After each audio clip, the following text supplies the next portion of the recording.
The McGavock Confederate Cemetery is located in Franklin, Tennessee.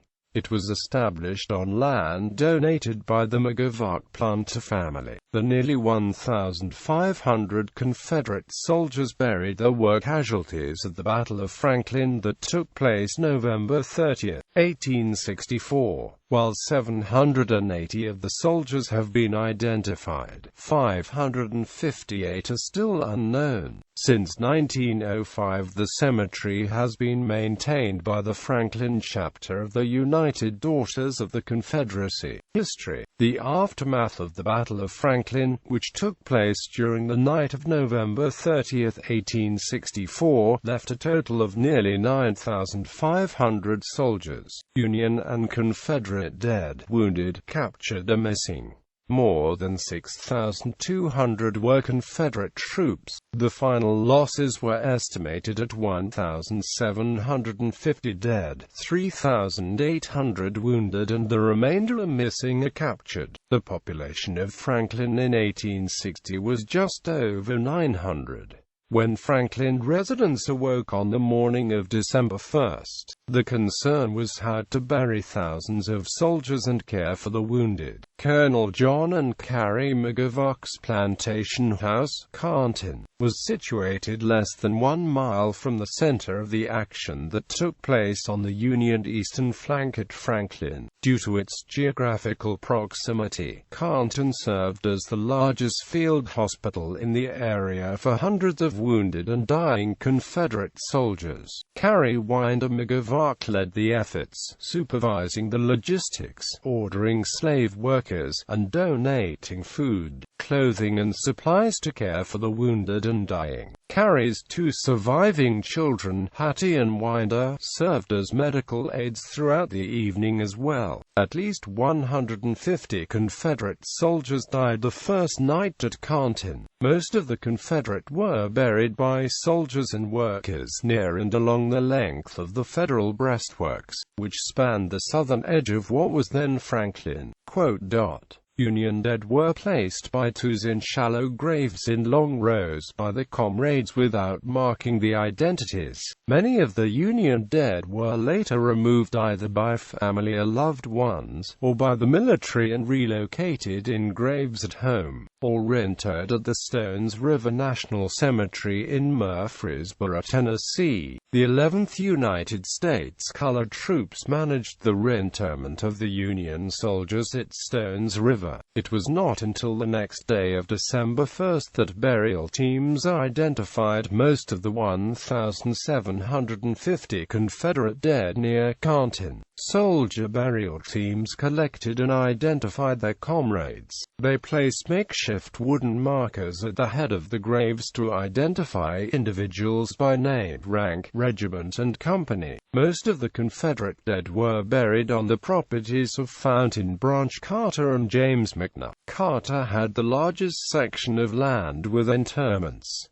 He lost his own son, Todd Carter, in the Battle of Franklin. The Carter-McNutt land was temporary rest until the remains were transferred to a permanent cemetery some 18 months later in June 1866. Deterioration of the graves. By the spring of 1866, the condition of the graves and markers were worsening. Many of the wooden markers were beginning to be hard to read, and some had been used as firewood at a time of shortages. The full identities of these men were in danger. The McGavocks of Canton donated 2 acres of the property to be used as a permanent burial ground for the soldiers. Citizens of Franklin began raising funds to exhume and rebury nearly 1,500 Confederate soldiers to the field just northwest of the Canton house. With enough money raised to get started, the group paid George Cupper to manage the reburial operation. He was paid $5 for each soldier. The work was done in order to have removed from fields exposed to the plowshare the remains of all those who were buried, according to Col. John McGavock. Cupper was assisted by his brother Marcellus and 2 others. The entire operation took 10 weeks and was completed in June 1866. Marcellus, 25 years old, fell ill during the process and died. He was buried at the head of the Texas section in the cemetery. George Cuppet wrote, "My whole heart is with the brave, unarmed, noble Confederate dead who fell whilst battling for the rights and liberties." Quote, "Soldiers from every southern state in the Confederacy, except Virginia, are represented in the cemetery. Wooden headboards with the soldiers' personal identification were installed. Footboards were added in 1867.